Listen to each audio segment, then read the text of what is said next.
Hello, learn and grow with Ayishu എന്ന YouTube ചാനലിൻ്റെ പുതിയൊരു വീഡിയോയിലേക്ക് ഏവർക്കും സ്വാഗതം. നമ്മുടെ ഇന്നത്തെ ടോപ്പിക്ക് എന്താണെന്ന് നോക്കാം. എങ്ങനെയാണ് നിങ്ങളുടെ റിലേഷൻഷിപ്പ് തകരുന്നതെന്ന് നിങ്ങൾ എപ്പോഴെങ്കിലും ചിന്തിച്ചിട്ടുണ്ടോ? ഇതിൻ്റെ ചില കാരണങ്ങൾ പുരുഷന്മാർ തന്നെയാണ്. നിങ്ങൾ പുരുഷന്മാർ അറിയാതെ ചെയ്യുന്ന ചില തെറ്റുകൾ മൂലവും നിങ്ങളുടെ റിലേഷൻഷിപ്പ് തകരാറുണ്ട്. എന്തൊക്കെ മിസ്റ്റേക്കുകൾ കൊണ്ടാണ് ഒരു റിലേഷൻഷിപ്പ് പെട്ടെന്ന് തകരുന്നത് എന്ന് നോക്കാം. ഫസ്റ്റ് പോയിന്റ്, നിങ്ങൾ പുരുഷന്മാർ പെട്ടെന്ന് ദേഷ്യം വരുമ്പോഴത്തേക്കും എല്ലാ കാര്യങ്ങളും ഇങ്ങനെ വിളിച്ചു പറയുന്നവരാണ്. എല്ലാവരും അല്ല, ഒട്ടുമിക്ക ആളുകളും. ഇത്തരത്തിൽ നിങ്ങൾക്ക് ദേഷ്യം വരുമ്പോഴത്തേക്കും നിങ്ങൾ പറയുകയാണ് ആ ഒരു പെൺകുട്ടിയുടെ എക്സിനെ കുറിച്ചിട്ട്. ഈ കാര്യങ്ങളൊക്കെ പറഞ്ഞിട്ട് നിങ്ങൾ അവളോട് വഴക്കിടും. ആദ്യമൊക്കെ ആ ഒരു പെൺകുട്ടി ഇതൊക്കെ അങ്ങോട്ട് സഹിക്കും. പക്ഷേ കുറച്ച് കഴിയുമ്പോഴത്തേക്കും ഈ ഒരു പെൺകുട്ടിക്ക് ഇത് സഹിക്കാൻ പറ്റാതെയാകും. കാരണം ആ ഒരു റിലേഷൻഷിപ്പ് വേണ്ട എന്ന് വെച്ചിട്ടാണ് നിങ്ങളുടെ കൂടെ ആ ഒരു പെൺകുട്ടി വന്നിരിക്കുന്നത്. എന്നിട്ട് നിങ്ങൾ ആ പഴയ കാര്യങ്ങളൊക്കെ പറഞ്ഞിട്ട് അവളെ കുത്തി നോവിച്ചുകൊണ്ടിരിക്കുന്നു. ചില ആൺകുട്ടികളുണ്ട്, ഇങ്ങനെ വഴക്കിടുമ്പോൾ പറയും, നിനക്ക് പണ്ട് റിലേഷൻഷിപ്പ് ഉണ്ടായിരുന്നല്ലോ, ഓടി നീ അവൻ്റെ കൂടെ പോ, എങ്കിൽ ഞാനെങ്കിലും ഒന്ന് രക്ഷപ്പെടട്ടെ. ഇങ്ങനെയൊക്കെ നിങ്ങൾ പറയുമ്പോഴത്തേക്കും ഒരുപക്ഷെ നിങ്ങൾ ആ ഒരു ദേഷ്യത്തിൽ പറയുന്നതായിരിക്കും ആ ഒരു ടൈമിൽ. പക്ഷേ ഇത് കേൾക്കുന്ന ആ ഒരു പെൺകുട്ടിക്ക് നല്ല രീതിയിൽ ഫീലാകും. അതേപോലെ തന്നെ ഈ ഒരു പെൺകുട്ടി ആ ഒരു സമയം നിങ്ങളെ വേണ്ട എന്ന് വെക്കാനുള്ള ഒരു ചാൻസും കൂടുതലാണ്. ഇതാണ് ഫസ്റ്റ് പോയിന്റ്. ഇനി സെക്കൻഡ് പോയിന്റ് എന്ന് പറയുന്നത്, ചില പുരുഷന്മാരുണ്ട്, അവരുടെ ഒരു പെൺകുട്ടി എന്ത് നല്ല കാര്യം ചെയ്തു കൊടുത്താലും കുറ്റം മാത്രമാണ് കണ്ടുപിടിക്കത്തുള്ളൂ. അതായത് നല്ല കാര്യങ്ങൾ ചെയ്യുന്ന ഒന്നും പറയത്തില്ല. മോശപ്പെട്ട ഒരു കാര്യം ചെയ്തിട്ടുണ്ടെങ്കിൽ പിന്നെ കുറേ നാൾ ഈ ഒരു കാര്യം പറഞ്ഞിട്ട് ഇങ്ങനെ കുത്തി നോവിച്ചുകൊണ്ടേ ഇരിക്കും. എന്ത് ചെറിയൊരു കാര്യമാണെങ്കിലും അതിങ്ങനെ വലുതായിട്ട് ഊതി വീർപ്പിക്കും. നല്ലത് കണ്ടിട്ടുണ്ടെങ്കിൽ ഒന്നും പറയത്തുമില്ല. നിങ്ങൾ തന്നെ ഒന്ന് ഓർത്ത് നോക്ക്, ഇത്തരത്തിലുള്ളൊരു വ്യക്തിയുടെ കൂടെ ഏതെങ്കിലും ഒരു പെൺകുട്ടി ജീവിക്കുമോ? ഒരിക്കലുമില്ല. നിങ്ങൾ ഇട്ടിട്ട് പോകും. അതുകൊണ്ട് നിങ്ങളുടെ പാർട്ട്ണർ എന്തെങ്കിലുമൊക്കെ തെറ്റ് ചെയ്തു എന്നും പറഞ്ഞിട്ട് എപ്പോഴും ഇങ്ങനെ കുത്തി നോവിക്കാതെ, അല്ലെങ്കിൽ കുറ്റം മാത്രം കണ്ടുപിടിക്കാതെ കുറച്ച് പ്രോത്സാഹനം അല്ലെങ്കിൽ സപ്പോർട്ടൊക്കെ നിങ്ങൾക്ക് അവൾക്ക് കൊടുക്കാവുന്നതാണ്. ഇതാണ് സെക്കൻഡ് പോയിന്റ്. ഇനി തേർഡ് പോയിന്റ് എന്ന് പറയുന്നത്, ഇത് ചില ആളുകൾ എപ്പോഴും ചെയ്യുന്ന ഒരു കാര്യമാണ്.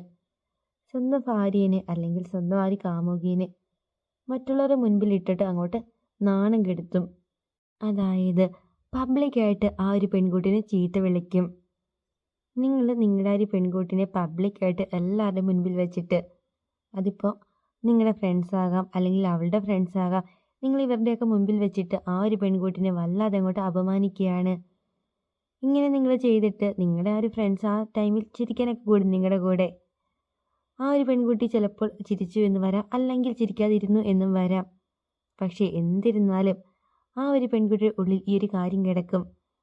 ആ ഒരു വ്യക്തിയുടെ ഫ്രണ്ട്സിൻ്റെ മുമ്പിൽ വെച്ചിട്ട് അല്ലെങ്കിൽ എൻ്റെ ഫ്രണ്ട്സിൻ്റെ മുമ്പിൽ വെച്ചിട്ട് എന്നെ അത്രമാത്രം അപമാനിച്ചു. ഈ ഒരു വിഷമം ആ ഒരു പെൺകുട്ടിയുടെ ഉള്ളിൽ നിന്ന് പെട്ടെന്നൊന്നും മാറത്തില്ല. സ്വന്തം വൈഫിനെ അല്ലെങ്കിൽ സ്വന്തം കാമുകീനെ മറ്റുള്ള മുൻപിൽ വെച്ച് വഴക്ക് പറയുന്നത് അല്ലെങ്കിൽ കളിയാക്കുന്നത്, ഇതൊക്കെ ഒരു അന്തസ്സായിട്ട് കാണുന്ന പുരുഷന്മാരും ഉണ്ട്.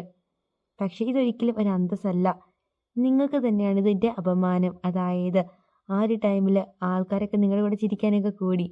എന്നാൽ ഈ ആളുകൾ തന്നെ നാളെ ഒരു ദിവസം പറയും നിങ്ങൾ വൃത്തികെട്ടവനാണ്, അതുകൊണ്ടാണ് സ്വന്തം ആ ഒരു പെൺകുട്ടിനെ എല്ലാവരുടെയും മുൻപിൽ വെച്ചിട്ട് നിങ്ങൾ അപമാനിച്ചത് എന്നാണ് എല്ലാവരും പറയത്തുള്ളൂ.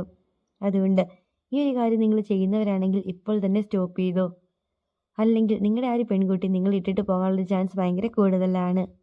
ഇതാണ് തേർഡ് പോയിന്റ്. ഇനി ഫോർത്ത് പോയിന്റ് എന്ന് പറയുന്നത്, ഇത് ഒട്ടുമിക്ക പുരുഷന്മാരും അറിയാതെ ചെയ്യുന്നൊരു കാര്യമാണ്. എന്നാൽ ഇത് ആ ഒരു പെൺകുട്ടിക്ക് നല്ല രീതിയിൽ ഫീലും ആകാറുണ്ട്. വേറെ ഒന്നുമല്ല, കമ്പയറിങ് ആണ്. അതായത് നിങ്ങളുടെ ഓഫീസിലുള്ളൊരു പെൺകുട്ടി അല്ലെങ്കിൽ നിങ്ങളുടെ വീടിൻ്റെ അടുത്തുള്ളൊരു പെൺകുട്ടി ആ ഒരു പെൺകുട്ടിനെ വെച്ചിട്ട് നിങ്ങളുടെ ആ ഒരു പെൺകുട്ടീനായിട്ട് കമ്പയർ ചെയ്യും. ആ, അവളെ കണ്ടുപഠിക്ക്, നിന്നെപ്പോലെയാണോ, നിന്നെ എന്തിനു കൊള്ളാം, ഇങ്ങനെയൊക്കെ പറഞ്ഞിട്ട് നിങ്ങൾ എപ്പോഴും ഇങ്ങനെ കമ്പയർ ചെയ്യാൻ പോയിട്ടുണ്ടെങ്കിൽ തീർച്ചയായിട്ടും നിങ്ങളുടെ ഒരു പെൺകുട്ടി നിങ്ങളെ വേണ്ട എന്ന് വെക്കാനുള്ള ഒരു ചാൻസ് 100%. ഒരിക്കലും മറ്റുള്ള സ്ത്രീകളെ വെച്ചിട്ട് നിങ്ങളുടെ ഒരു പെൺകുട്ടിയെ നിങ്ങൾ കമ്പയർ ചെയ്യാതിരിക്കുക.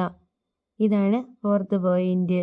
ഇനി ഫിഫ്ത്ത് പോയിന്റ് എന്ന് പറയുന്നത്, ഇത് ചില സൈക്കോ ആയിട്ടുള്ള ബോയ്സ് ഒക്കെ ചെയ്യുന്ന ഒരു കാര്യമാണ്, വേറെ ഒന്നുമല്ല. ഒരു പെൺകുട്ടിയോട് ഒരു കാരണമില്ലാതെ എപ്പോഴും വഴക്കിടും. അതായത് ആ ഒരു പുരുഷന് ലൈഫിൽ എന്തെങ്കിലും ഒരു ടെൻഷനോ അല്ലെങ്കിൽ എന്തെങ്കിലും ഒരു വിഷമം എന്തെങ്കിലുമൊക്കെ വന്നിട്ടുണ്ടെങ്കിൽ ഈ ഒരു വ്യക്തി ഓടിപ്പോയിട്ട് വഴക്കുണ്ടാക്കുക ആ ഒരു പെൺകുട്ടിയോടായിരിക്കും. അതായത് ആ ഒരു ദേഷ്യം മുഴുവൻ തീർക്കുന്ന ആ ഒരു പെൺകുട്ടിയുടെ അടുത്തായിരിക്കും. 1-2 നീക്കൊക്കെ ആ ഒരു പെൺകുട്ടി സഹിച്ചു എന്ന് വരാം, പക്ഷേ എപ്പോഴും ഇങ്ങനെ സഹിക്കണം എന്നൊന്നുമില്ല. അതുകൊണ്ട് ഇങ്ങനത്തെ കാര്യങ്ങളൊക്കെ നിങ്ങൾ ചെയ്യുന്നവരാണെങ്കിൽ തീർച്ചയായിട്ടും ഈ ഒരു സ്വഭാവമൊക്കെ നിങ്ങൾ മാറ്റുക. അല്ലെങ്കിൽ നിങ്ങൾ സ്നേഹിക്കുന്ന ആ ഒരു പെൺകുട്ടി നിങ്ങളെ വേണ്ട എന്ന് വെക്കാനുള്ള ഒരു ചാൻസ് ഭയങ്കര കൂടുതലാണ്. അപ്പോൾ ഇന്നത്തെ വീഡിയോ എല്ലാവർക്കും ഒരുപാട് യൂസ്ഫുൾ ആയെന്ന് തന്നെ വിചാരിക്കുന്നു.